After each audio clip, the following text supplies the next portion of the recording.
प्रशांत मुझे बताइएगा। Yes sir, सारे प्लेटफॉर्म जैसे ही होते हैं मैं आपको बताता हूँ।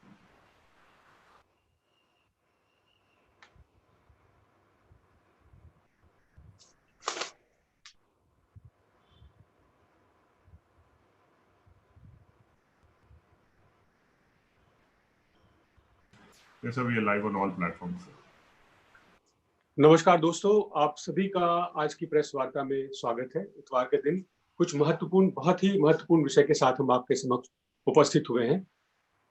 मित्रों, हम सब ने पिछले अनेक वर्षों में तब के मुख्यमंत्री एवं वर्तमान प्रधानमंत्री के स्वघोषित एवं स्वनिर्मित तथाकथित गुजरात मॉडल के बारे में अनेकों बार सुना, परंतु जब जब इसकी समीक्षा हुई और जब जब इसकी जांच हुई तो यह एक खोखला प्रचार, आडंबरपूर्ण और लोगों को दिग्भ्रमित करने का, छलने का मॉडल सिद्ध हुआ। आज हम उपस्थित हैं जनता से जुड़े एक अति संवेदनशील मुद्दे को लेकर। कल ही हमने इस पर एक प्रेस कॉन्फ्रेंस को किया था, कुछ तथ्य आपके समक्ष रखे थे, कुछ सनसनीखेज तथ्य आपके समक्ष रखे थे। आज हमारे साथ हैं कांग्रेस पार्टी के प्रवक्ता, सांसद एवं जाने माने वकील श्री अभिषेक मनु सिंघवी जी। मैं उनसे आग्रह करूंगा कि वो हमें ब्रीफ करें। Thank you, Pranav. Friends, I will speak in English and in Hindi. Then we'll have questions. So we have plenty of time. I need you to be a little patient, and it's not going to take very long. Friends, it is my sad duty to bring to the country's attention through you the deplorable and indefensible, and I use words of the mildest moderation, the indefensible and the deplorable plight of medical and health facilities in Prime Minister Modi's own home state, in Home Minister Amit Shah's own constituency, which, as you might know or not know, 4 of the assembly segments of Ahmedabad fall in the Gandhinagar parliamentary constituency. My question, the larger question I am raising through you and asking of myself is, if such powerful people, Prime Minister and Home Minister, including the leaders, the movers and shakers of the central government, the controllers of the central government, of the state government in Gujarat, are themselves unable to provide medical justice on their home ground to the poor and needy of Gujarat of India, in their own home ilaka, what COVID justice can the rest of India expect is a larger question. What COVID justice can India's teeming millions expect? Friends, I have some experience in law, and in my experience in law and in public life, I have rarely found words, adjectives of such scathing, strong, harsh terms as the High Court of Gujarat in a division bench yesterday has used. And after I just tell you a few of those words, I will then pose my 7, 8, 10 questions which make the point I am making. The order, which is a 143-page order yesterday, notes, 1, that Gujarat is one of the worst affected states. I am quoting one of the worst affected states in the country. I don't want to bore you with details. My friends in AICC will send you my written note which has the para numbers.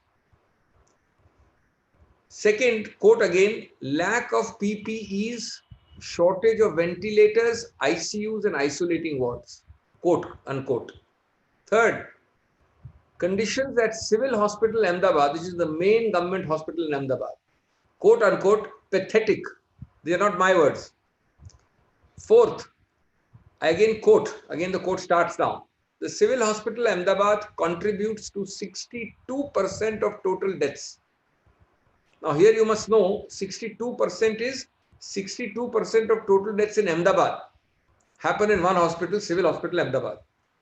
You must also note that 85% plus of all Gujarat deaths happen in Ahmedabad. Fifth, the death rate in civil hospital is almost double that of the other government municipality run hospitals in Ahmedabad itself. I'm not comparing with private hospitals.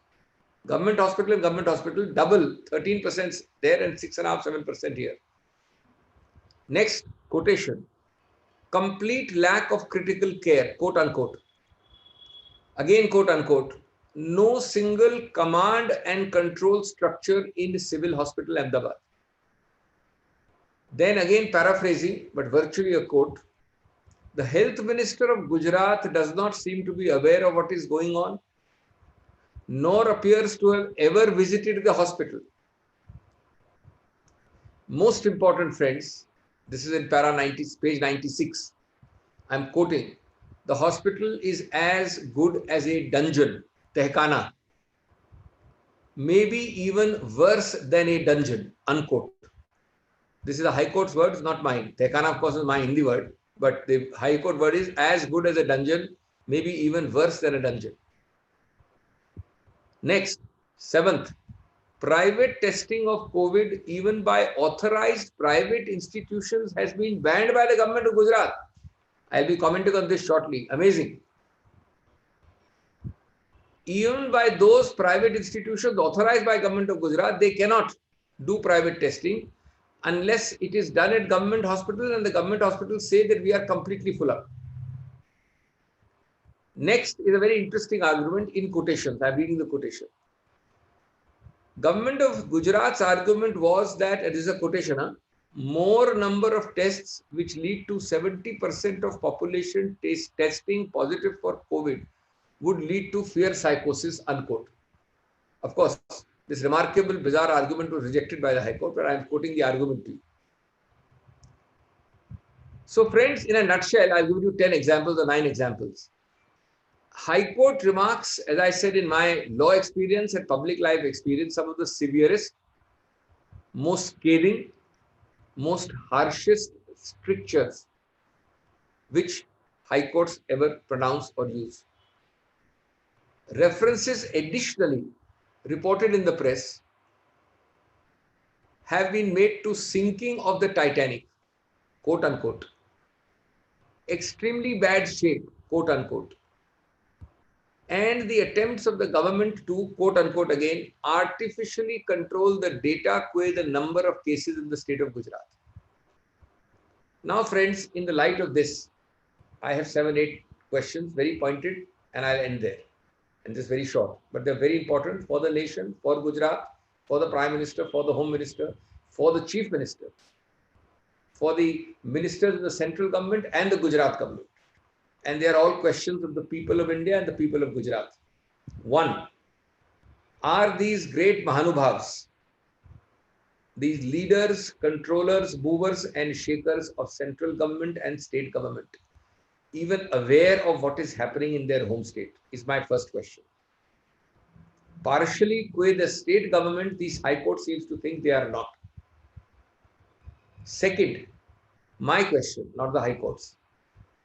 Either they are not aware, which clearly seems to be the case, because second question, if they are aware, have they ever chastised, intervened, or punished the Gujarat government?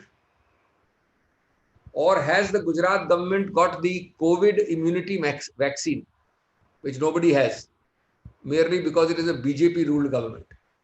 If you are BJP ruled, you either have the Teflon touch or now perhaps more appropriate COVID immunity vaccine. Third question, did they use similar standards, similar adjectives, similar terms of endearment? Terms of endearment should be in inverted commas, because I intend to be sarcastic. And similar inspection teams were they similarly sent for Gujarat government as sent to some other governments like West Bengal, for example? Is this fair treatment, discriminatory treatment? I leave it to you to judge. I'm not saying you don't send inspection teams there. I'm saying what kind of discriminatory, double voice, hypocritical actions and talks you, the central government, are doing. My fourth question. This is again intended to be sarcastic. Was the Gujarat governor not told to use the same adjectives for his own Gujarat government, as clearly appears to have been the case for the West Bengal governor, who is the state of West Bengal? My fifth question. is it not true that by suppressing testing, clearly the High Court has mentioned this, dealt with this. Is it not true that by this you are completely distorting transparency?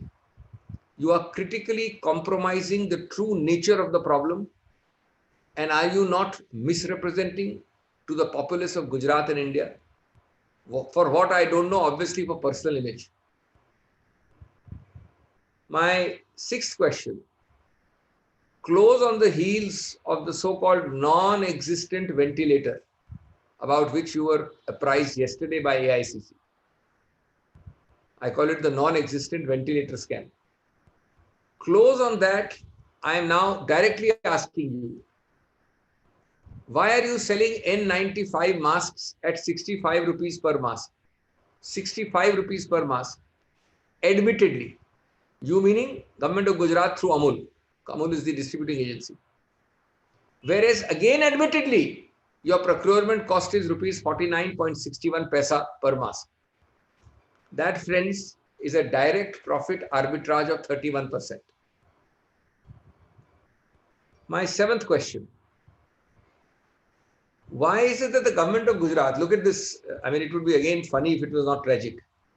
Why is the Government of Gujarat, number one, profiteering for an essential item like N95 mask?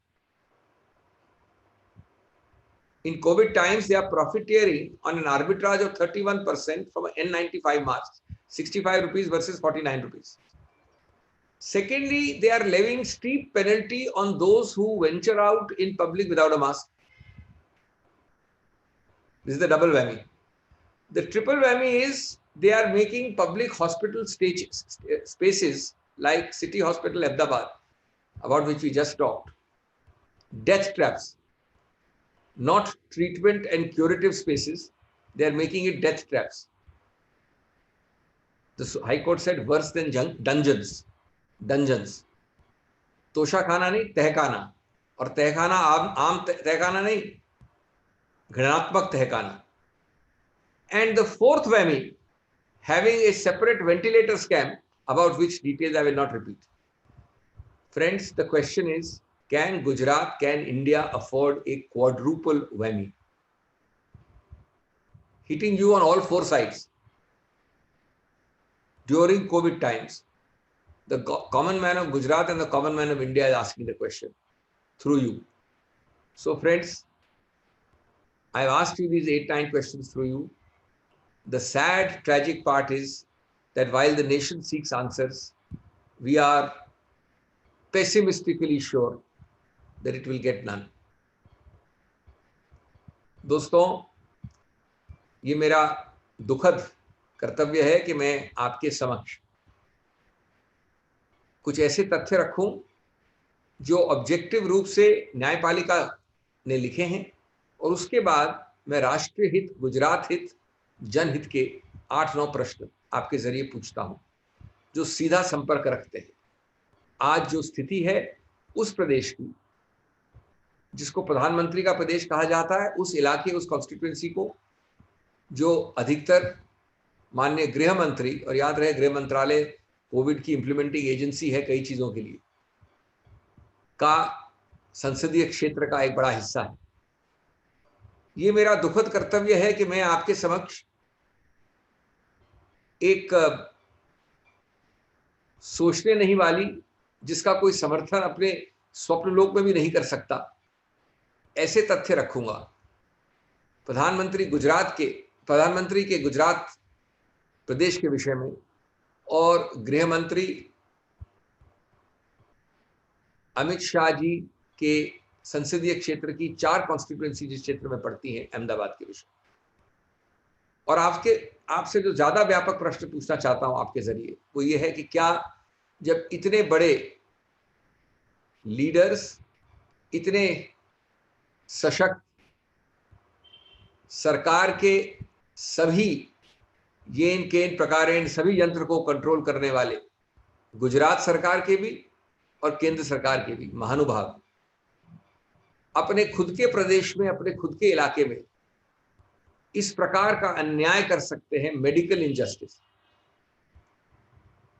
तो क्या वो देश का मदद करेंगे, सहायता करेंगे, सहानुभूति देंगे कोविड के समय? मेरा कुछ अनुभव है कानून में भी और पब्लिक लाइफ में भी। मैंने इतने शब्द कड़े, स्पष्ट और सीधे, समझता हूं भर्सना से भरे शब्द न्यायपालिका द्वारा नहीं सुने भी होंगे तो कभी 10 वर्ष में एक बार। उच्च न्यायालय की एक खंडपीठ ने कल 143 लगभग 150 पेज के निर्णय में मैं आपसे 5-7 उसके प्रसंग सिर्फ कोट करूंगा और फिर अपनी टिप्पणियां करूंगा आपके सामने। एक जगह उन्होंने कहा कि देश का सबसे ज्यादा पीड़ित स्टेट, देश के जो 3 सबसे ज्यादा पीड़ित स्टेट्स हैं, प्रदेश हैं, उसमें गुजरात आता है जहां तक कोविड का सवाल है। जो आपको दस्तावेज मिलेगा आईसीसी में, उसमें सब पैरा नंबर, डिटेल्स, तथ्य दिए हुए हैं। मैं उसके साथ आपको अभी बर्डन नहीं करना चाहता। फिर उच्च न्यायालय ने पीपीईज की उपलब्धि नहीं होने, वेंटिलेटर्स की बहुत गंभीर रूप से उपलब्धि नहीं होना, आईसीयूज और आइसोलेटिंग वार्ड्स बहुत कम पड़ना, उसके बारे में बात की। उसके बाद उन्होंने अपना ध्यान बहुत महत्वपूर्ण सिविल हॉस्पिटल अहमदाबाद की तरफ घुमाया है। और सिविल हॉस्पिटल अहमदाबाद उस शहर का सबसे महत्वपूर्ण संस्था है मेडिकल, और कहा है कि वहां की स्थिति पैथेटिक है। मैं कोट अनकोट कर रहा हूं, पैथेटिक। और यह आपको कहा है उच्च न्यायालय ने, मैं नहीं कह रहा हूं, कि लगभग 62% जो मृत्युएं हुई हैं अहमदाबाद में वो इस अस्पताल में हुई हैं, 62। और अलग से एक आंकड़ा दिया है कि 85% से ज्यादा गुजरात की मृत्युएं अहमदाबाद में हुई। उसने ये तुलनात्मक रूप से देखा है कि अहमदाबाद के बाकी सरकारी अस्पताल, निजी अस्पतालों से तुलना नहीं की है, सरकारी अस्पतालों से दुगुनी, लगभग दुगुनी से थोड़ी कम रेट है सिविल अस्पताल में मृत्युओं की। वहां 7% है म्युनिसिपैलिटी द्वारा जो अस्पताल चलते हैं, और यहां 13%। Complete lack of critical care, no single command and control structure in hospital. ये सब मैं लिखित कोटेशन कर रहा हूं, मेरे शब्द नहीं है। स्वास्थ्य मंत्री गुजरात के लगता है मालूम नहीं है क्या हो रहा है, उच्च न्यायालय कहता है। और ये साफ लगता है कि वो कभी सिविल अस्पताल के आसपास नहीं गए। और फिर ये अंग्रेजी में कोट करना आवश्यक है, civil hospital quote is as good as a dungeon, may be even worse than a dungeon. तहखाने से ज्यादा गया गुजरा मुख्य अस्पताल अहमदाबाद का, जहां 62% मृत्युएं होती है अहमदाबाद की। उसके बाद 2 रोचक टिप्पणियां की उच्च न्यायालय ने कि जो निजी संस्थाएं नोटिफाइड भी है सरकार, गुजरात सरकार द्वारा, वहां भी प्राइवेट टेस्टिंग, यानी सरकारी टेस्टिंग के बाहर जो टेस्टिंग हो सकती है, उसको प्रतिबंधित कर दिया है गुजरात सरकार ने। और कहा है कि जब तक पहले आप सरकारी अस्पताल से ही करवाएंगे और वहां से एक फाइंडिंग लाएंगे कि सरकारी अस्पताल नहीं कर सकता, तब हम शायद आपको निजी अस्पताल जाने दें। ये एक विचित्र चीज है और इसका क्या दुष्प्रभाव है उसके बारे में मैं टिप्पणी करने वाला हूं। और याद रहे आपको कि देश का जो राष्ट्रीय सरकार का और जो अधिकतर प्रदेशों का रवैया रहा है, उन्होंने प्राइवेट टेस्टिंग अलाउ की है। दिल्ली में 20-25 जगह अलाउड है। इसका कारण बताऊंगा मैं आपको, उद्देश्य। और उच्च न्यायालय ने यह भी नोट किया है कि, और इसका साफ उद्देश्य मालूम पड़ जाता है इस वाक्य से, कि सरकार, प्रदेश सरकार ने लिखित रूप से जो दस्तावेज हलफनामा दिया है उसमें कहा है, and I have to quote this in English, more the number of tests which lead to 70% of population testing positive for COVID will lead to fear psychosis, unquote. तो आपको उद्देश्य मालूम पड़ गया। कई और शब्द इस्तेमाल किए उच्च न्यायालय ने, जिसमें मैं अभी अब नहीं जाऊंगा। सिंकिंग ऑफ टाइटैनिक कहा है, बहुत ही बुरी हालत है कहा है। और ये कोट कहा है टेस्टिंग के विषय में, quote, artificially control the data qua the number of cases in the state of Gujarat. वो नियंत्रित करना चाहती है गलत रूप से आंकड़ों को, जिससे कि पारदर्शिता न हो, आंकड़े आपके समक्ष नहीं आए। अब इस संदर्भ में मेरे बड़े सीधे प्रश्न हैं राजनीतिक पार्टी की हैसियत से, जनता जनार्दन की जरिए, नागरिक के जरिए, गुजरात के भी और भारत के भी, मुख्यमंत्री से भी, प्रधानमंत्री से भी, गृह मंत्री से भी, केंद्र और प्रदेश के सभी मंत्रिमंडल के महानुभावों से। ए, क्या उनको मालूम है कि प्रधानमंत्री और गृह मंत्री के खुद के प्रदेश में क्या हो रहा है? नंबर 2, निश्चित है कि या तो मालूम नहीं, और अगर मालूम है तो सीधा प्रश्न उठता है कि क्या आपने हस्तक्षेप किया, क्या आपने दंड दिया, क्या आपने इन मामलों में कोई भी एक्शन ठोस जुमले छोड़कर किया है? और या एक ही उत्तर हो सकता है कि गुजरात के हर व्यक्ति जो सरकार में है, जो मिसमैनेज कर रहा है, उसके पास एक कोविड इम्यूनिटी वैक्सीन है जो अभी तक इजाद नहीं हुई, और बाकी जनता जनार्दन के लिए सिर्फ इसलिए कोविड इम्यूनिटी वैक्सीन है और मिलती है क्योंकि आप बीजेपी के अधिकार क्षेत्र वाले सरकार हैं, सत्तारूढ़ सरकार। नंबर 3, ऐसी स्थिति में जो आपने इंस्पेक्शन टीम भेजी कुछ प्रदेशों में, एक उदाहरण है पश्चिम बंगाल, जो आपने शब्दों का प्रयोग किया, जिस प्रकार की रिपोर्टें आई, जो आपने केंद्र सरकार की हैसियत से कहा, क्या आपने कभी भी गुजरात के विषय में ये आंशिक रूप से भी कहा है? सुनी को अनसुनी और देखी को अनदेखी किया है कि नहीं किया है? नंबर 4, माननीय गुजरात राज्यपाल ने अपनी सरकार के बारे में, शायद उनको इंस्ट्रक्शन नहीं आए, ऐसी स्थिति, ऐसे उच्च न्यायालय की टिप्पणियों पे कभी वो प्रश्न पूछे हैं, वो हस्तक्षेप किया है जो माननीय राज्यपाल पश्चिम बंगाल ने पश्चिम बंगाल में किया था? ये दुभात है, दोगली आवाज है, आडंबर है, कि जनता जनार्दन प्रेस के जरिए निश्चित करेगी, लेकिन हम एक राजनीतिक पार्टी की हैसियत से ये प्रश्न पूछ रहे हैं।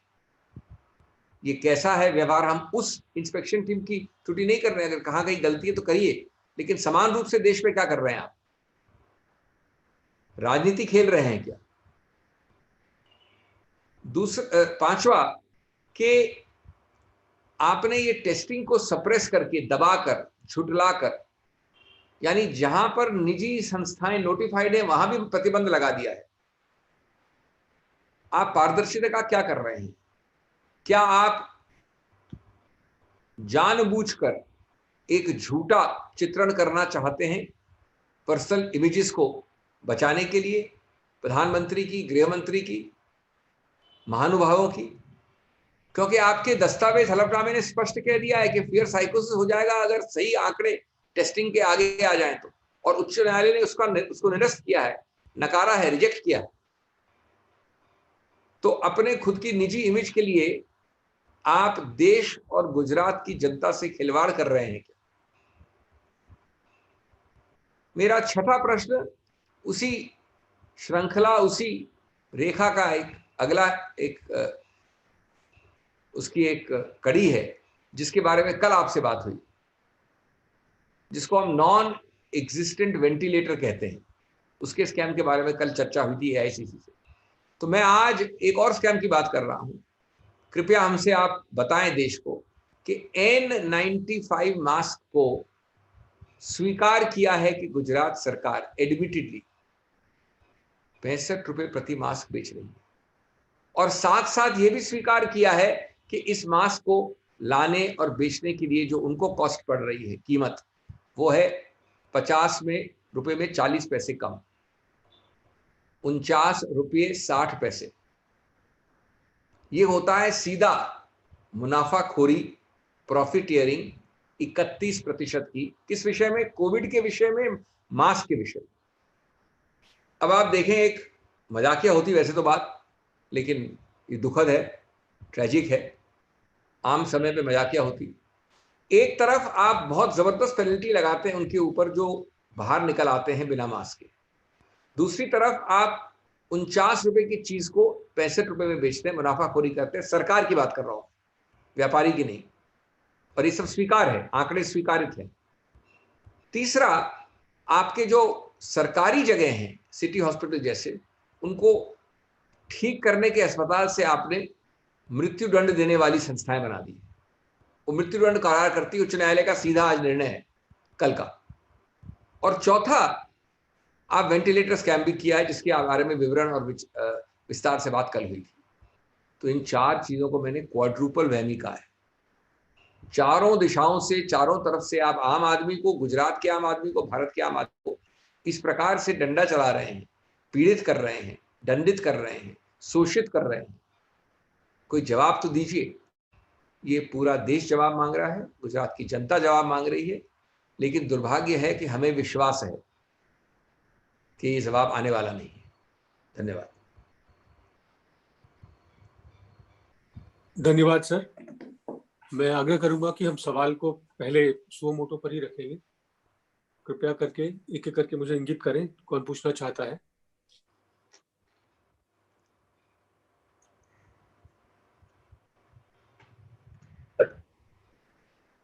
सुप्रिया, सैयद, जी सैयद, सुओ मोटो पर है सवाल आपका। मैं सवाल पूछ सकती हूँ? जी जी जी। हाँ।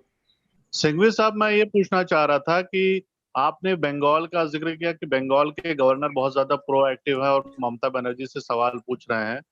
गुजरात के गवर्नर साहब ऐसा नहीं कर रहे हैं, तो आपको लगता नहीं है कि आप जब वो ममता बनर्जी के गवर्नर सवाल करते हैं तो आप लोगों को आपत्ति रहती है कि गवर्नर कॉन्स्टिट्यूशनल अथॉरिटी की तरह बिहेव नहीं कर रहे हैं, फिर आप गुजरात के गवर्नर से भी ऐसा करने के लिए चाह रहे हैं?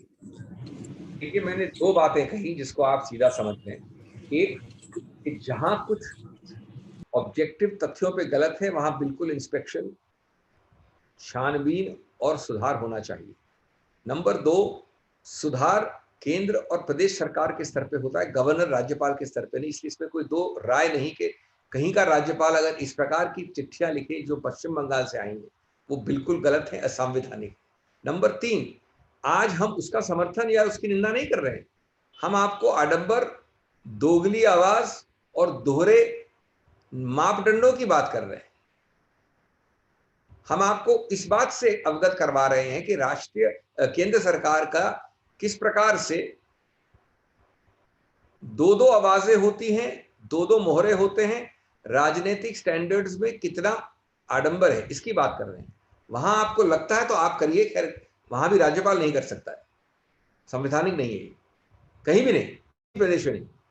लेकिन यहां तो चूनी निकलती है, इसलिए कि इमेज खराब हो जाएगी प्रधानमंत्री की, गृह मंत्री की, गुजरात के महानुभावों की जिन्होंने ये दुरुपयोग किया है।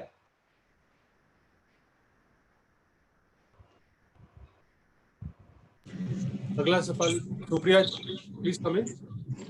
जी, मिस्टर सिंघवी साहब, मेरा सवाल आपसे ये है कि आज भी हमने देखा है कि नेशनल लेवल पे भी जो केसेस बताए गए हैं वो 24 घंटे में लगभग 6,700 के आसपास है। कल भी 6,700 के आसपास कोरोना वायरस के केसेस जो है 24 घंटे के अंदर रिपोर्ट किए गए थे। लॉकडाउन खुलने की बात हो रही है, लॉकडाउन 4 जो है वो कहा जा रहा है 1 हफ्ते बाद के जो है खुल सकता है। तो आप किस तरह देखते हैं इस पूरी सिचुएशन को कि एक तरफ जो है विपक्ष कह रहे टेस्टिंग ज्यादा नहीं हो रही है, केसेस बढ़ते जा रहे हैं और हमने बहुत जगह पे जो है सिस्टमैटिकली लॉकडाउन खोल दिया है। ये ट्रिपल वैमी है और ये संबंध रखता है मेरे पिछले हफ्ते की ब्रीफिंग से, उसमें मैंने लिखित दस्तावेज दिया है। मैं अगर आपकी अनुमति हो तो ट्रिपल वैमी शब्द का इस्तेमाल करता हूँ। आज वाली ब्रीफिंग के विषय में मैंने क्वाड्रुपल वैमी कहा था, ये ट्रिपल वैमी है। 4 लॉकडाउन किए, इनकी तिथियां आपको मालूम है। सबसे ज्यादा केसेस बढ़े हैं उन 4 लॉकडाउन के दौरान, मृत्युएं बढ़ी हैं जिनके आंकड़े मैंने आपको खुद को, मैंने ही ब्रीफिंग दी थी, पिछले हफ्ते दिए हैं लॉकडाउन के दौरान। और अब आप लॉकडाउन को सो कॉल्ड रिलैक्स कर रहे हैं जब वो पीक पे पहुंच गए। नंबर 2, ये 6,000 का आप अंक एकदम सही दे रही हैं, लेकिन ये 2 दिन तो एक साथ हुआ है, लेकिन करीब करीब 8 बार ऐसा हुआ है या 6 बार ऐसा हुआ है कि 6,000 से ज्यादा मृत्यु हुई। नंबर 3, इसका मतलब ये नहीं कि हम लॉकडाउन को अटैक कर रहे हैं, हम बिना सोच समझ के अनजाने में किए हुए अचानक लॉकडाउन की बात कर रहे हैं। आज जो आप, इसका मतलब है कि लॉकडाउन से आपके आंकड़े कम नहीं हो सकते थे, आपको उस लॉकडाउन को फोकस रखना था। मैं एक उदाहरण दूं, अगर आपने शुरुआत से लॉकडाउन ऐसा किया होता कि प्रति बिल्डिंग होता, प्रति सूक्ष्म इलाका होता, नहीं तो आपने 4 लॉकडाउन में सिर्फ 3 चीजें की, 3 रंग बना दिए, कभी इस रंग से इस रंग पे डाल दिया, आपको आपका रंग बदल दिया, कभी उस रंग से हरा डाल दिया। दूसरा, जो रिलैक्सेशन अनुमतियों की सूची है उसमें से 5, 10, 15, 20% वृद्धि कर दी। ये एक ब्लैंकेट अप्रोच है, बिना प्लानिंग के अप्रोच है। तो इसलिए शायद हमें, जिसे कहते हैं न यहाँ के रहे ना वहां के रहे, लॉकडाउन से जिसको आप स्वप्न लोक में सोच नहीं सकते उतना आर्थिक नुकसान हुआ। ये भी मेरी दस्तावेज में लिखा, आपको आंकड़े दिए। लॉकडाउन से आंकड़े मृत्युओं के और केसेस के बढ़े, आज चरम सीमा पे हैं, और लॉकडाउन से इनमें कोई फायदा नहीं हुआ। अब ये अलग बात है कि आप स्पेकुलेट करें कि लॉकडाउन नहीं होता तो इससे 10 गुना ज्यादा होते। मैं तो उन आंकड़ों की बात कर सकता हूं जो आपके सामने है। और अंत कहूंगा मैं एक बात से, और मैंने उस ब्रीफिंग में आपके समक्ष उस ग्राफ की चर्चा की थी जो गलत टास्क फोर्स की तरफ से रखा गया था। मैंने उसके बाद ट्वीट भी किया और हर्ष प्रकट किया है कि उस गलती को माननीय अध्यक्ष टास्क फोर्स ने माना है। तो मैं उनकी गलती नहीं मानता, जो आपने गलती मान लेता है उसकी गलती नहीं माननी चाहिए। लेकिन लॉकडाउन का मुझे लगता है उद्देश्य उस वक्त था कि 16 मई तक 0 केस हो जाएंगे, जो 16 मई के बाद सबसे ज्यादा अधिकतर चरम सीमा पे पहुंच गए। Thank you, sir. We'll move to the next question. Mayank wants to ask. Mayank, please come in. Yeah, I hope you can listen to me. Right? Yeah, we can hear you. हाँ, तो मेरे दो छोटे सवाल हैं। पहला तो ये है सर कि अगर हम डेट वाइज कोरोना के गुजरात के साइड देखें, मैंने कल भी इस बारे में सवाल किया था, तो सबसे ज्यादा टेस्ट का नंबर जो है वो 16 मई का है। 10,000 के ऊपर, कुछ ऊपर टेस्ट किए। सबसे ज्यादा पॉजिटिव के,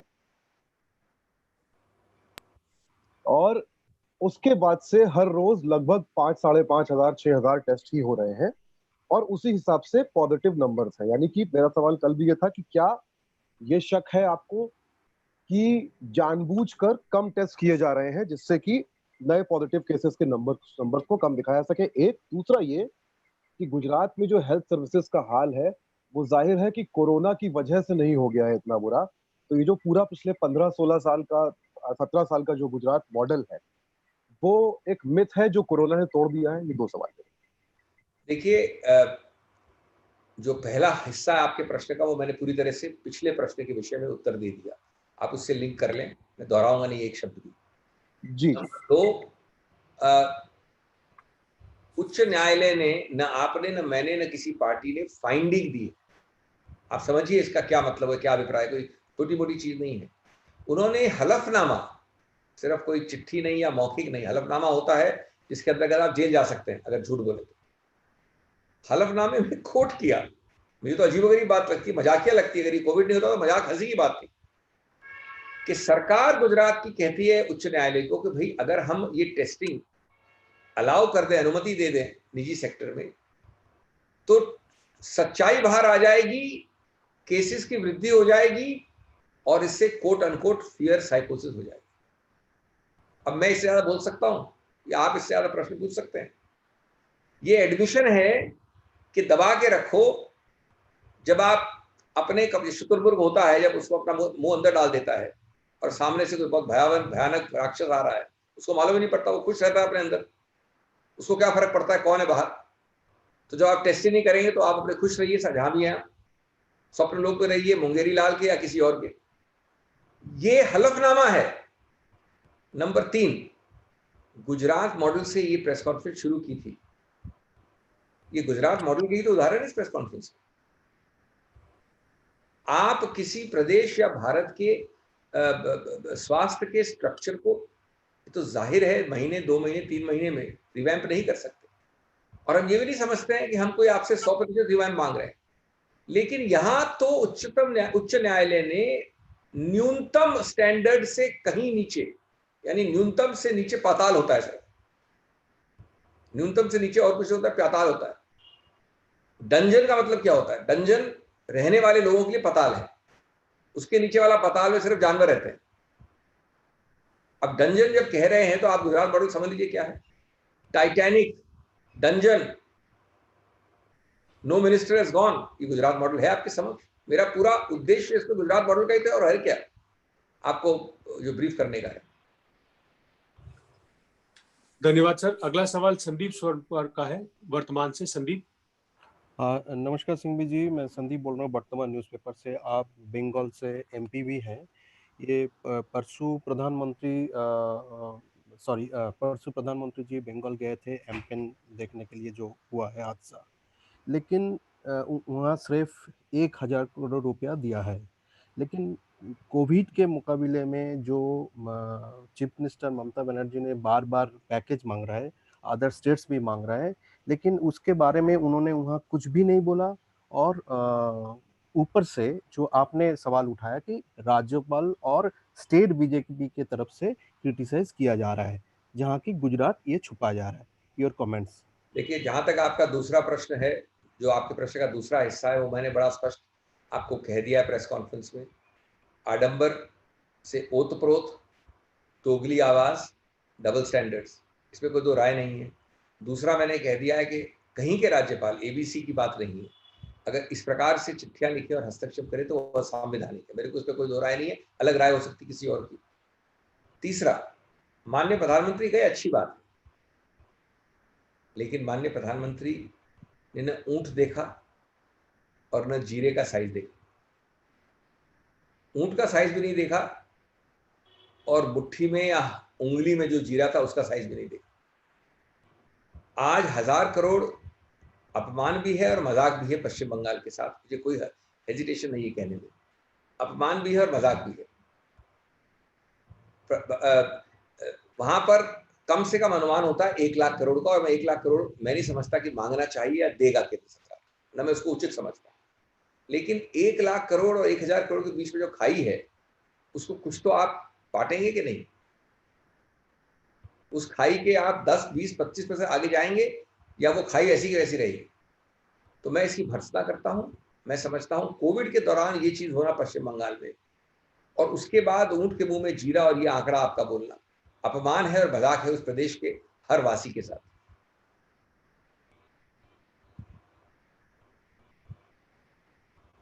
थैंक यू।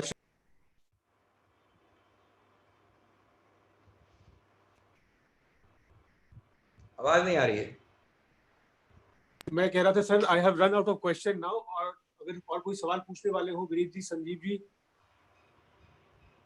मुझे लगता है नहीं है सवाल कोई। नहीं है सर, तो thank you very much, wish you happy. आपका धन्यवाद करते हैं और सभी मित्रों का धन्यवाद करते हैं, और उम्मीद करते हैं कि हमारी बातों को प्रमुखता से टेलीविजन पे और प्रिंट में कल दिखाएंगे, रखेंगे। आप सभी का बहुत बहुत धन्यवाद। Thank you sir. जरूर। Thank you sir.